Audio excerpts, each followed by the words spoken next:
Hello, and welcome to what I may end up calling something very stupid like Super Mario Boxing Channel, something to that effect. My name is Mario, obviously, and I'm a 37-year-old guy who lives in Davenport, Iowa, and fan of the sport boxing for a long time. Like a lot of people, I've gotten in and out of it over the years.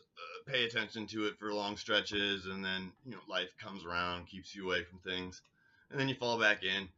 Um, I guess this is going to try to be like a little bit of a pilot. I guess I don't know that this is anything that I'll ever even attempt to make a habit of. I'd like to in my head. I'd like to think I could do this, but then also in my head, I realize I really don't know a whole lot about the sport. I'm just a fan. I like to watch fights. I have my handful of favorite fighters, but I do my best to respect all the dudes who get in there because I surely never did it. Hell, I've never been in a fist fight as an adult. Knock on wood, it stays that way. To be honest, that's kind of remarkable considering the life that I had led. A lot of people have wanted to kill me, I'm sure. Anyway, moving on. Like I said, 37. I'm from Davenport, Iowa. Davenport, Iowa is known in the boxing community as the hometown of former middleweight champion Michael Nunn. I believe he also won a championship at super middleweight and maybe light heavy. Also the hometown of Antoine Eccles, a fighter who came up a couple years after him, who is known, amongst other things, having 2 failed attempts in fights with Bernard Hopkins, but he's also known as a pretty heavy hitter. And that's like the 2 real famous guys that I know of that come from here. Davenport, Iowa is a town in the center of the country, basically. It's on the Mississippi River, directly with Illinois on the other side of it.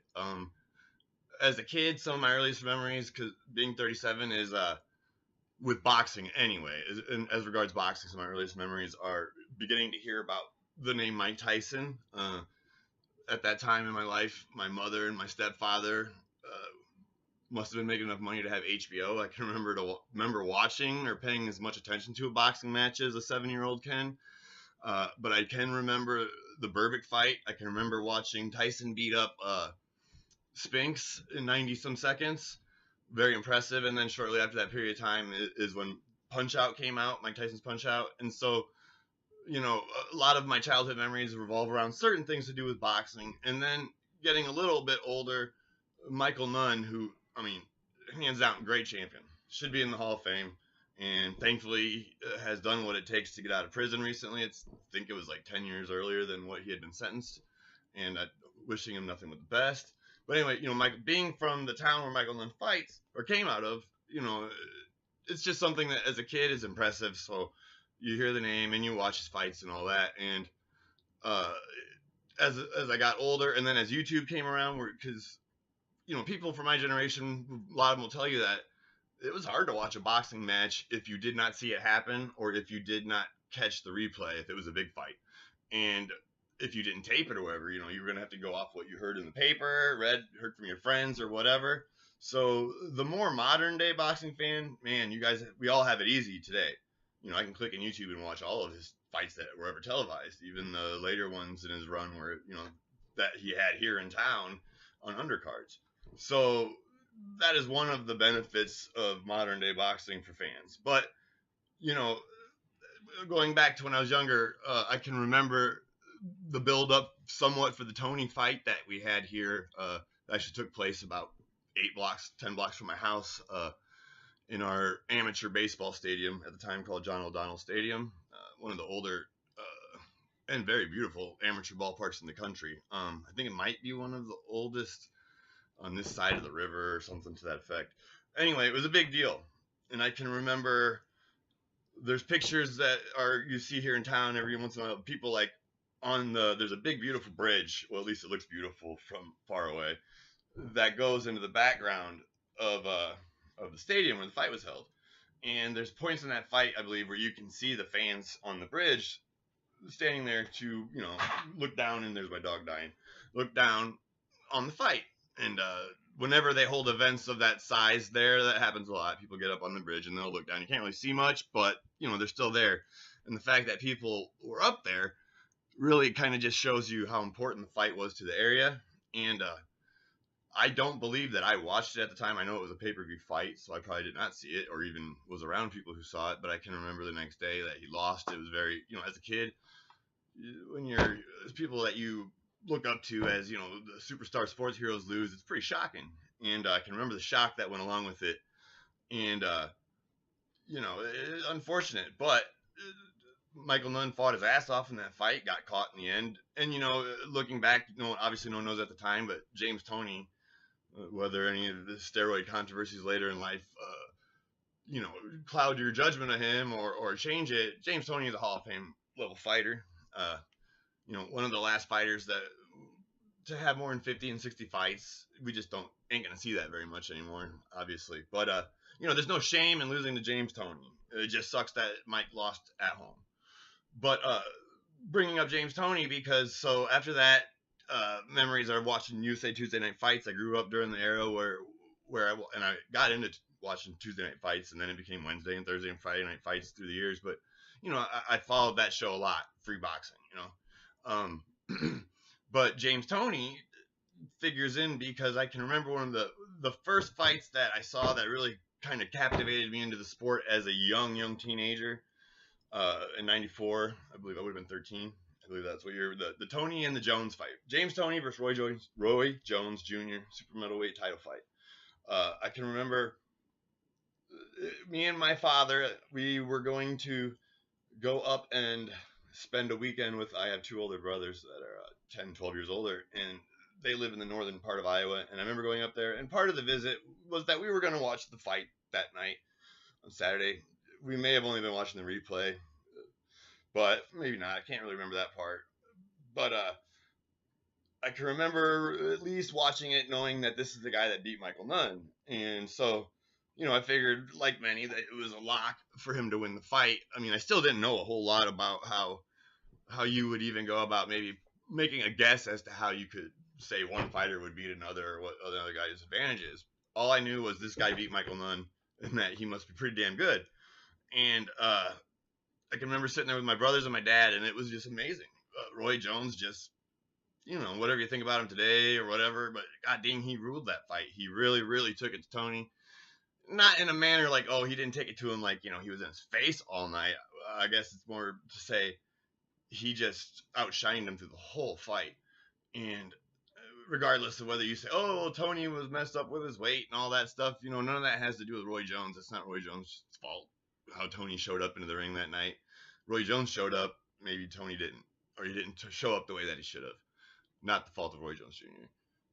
And Roy came out and outclassed him. I was showing him through 12 rounds. I mean, it was a clinical, beautiful display like what you would see. At the time, I didn't know, hey, well, how come they're not throwing a lot of punches and beating the shit out of each other? But, you get older, you realize, man, that was a boxing display. It was skill, and it was what, sweet science. It was pretty. It was beautiful. The things one of the things that you don't mind seeing a boxing match turn into, usually. And then, so being 14 or whatever in that age group, and Roy Jones is coming on. Tyson's already kind of fallen by the wayside. He's in prison probably at that time, huh?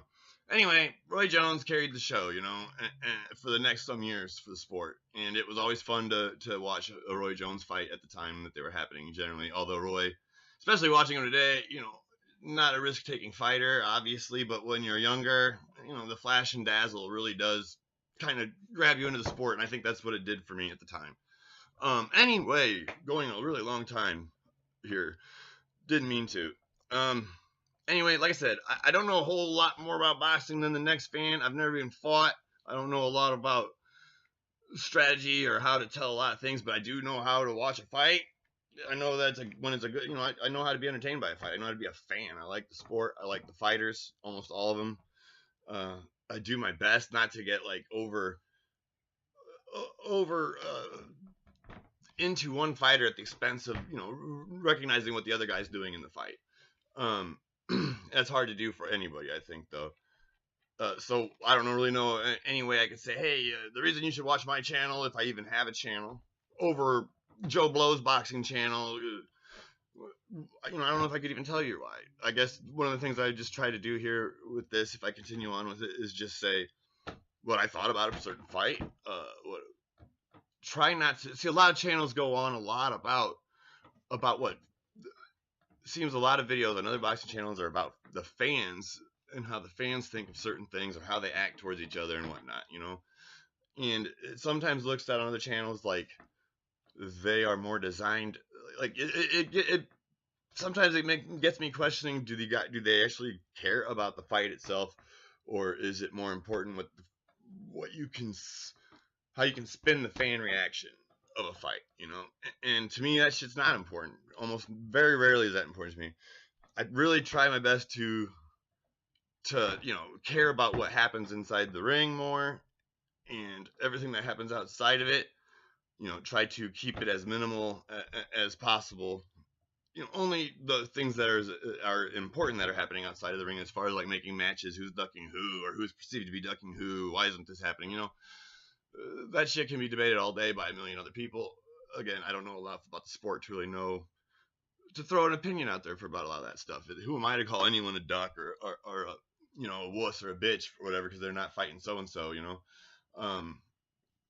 boxing is just a crazy sport in that manner. Very weird. But anyway, if I make this a channel, I'd really appreciate just to hang around and see if you could, if I keep it going or whatnot, hey, smash that like button, hit the like, blah, blah, blah. Today is March, 14th or 15th? It's the day before the big Garcia and Spence Jr. fight. And it is a big fight. Very excited. Very nervous. Like I said, I do my best not to get too attached to a fighter to cloud judgment. But man, I'm a Mike Garcia fan. Cultural lines and all that. American, half American Mexican. So it's hard not to get that part involved. But goddamn, Errol Spence is a great looking fighter, man. The guy, and he is a beast. And the work is cut out for Garcia for sure. And there's a big arguments on he's just getting a payday. This isn't nothing to respect him for doing, blah, blah, blah. And I think that's all a bunch of bullshit. Yeah, they're both getting a payday, not just Garcia. And look at Spence. Spence is taking this as a real fight. I really think so. It's not a payday to either of these guys, I don't think. They both are taking it for the same reason for the most part. Legacy is coming out of both of their mouths. It'll be really unfortunate if Spence wins this fight and the majority of people try to throw something into his victory. Oh, he was the bigger man, or this, that, or the other, or this still doesn't really prove anything.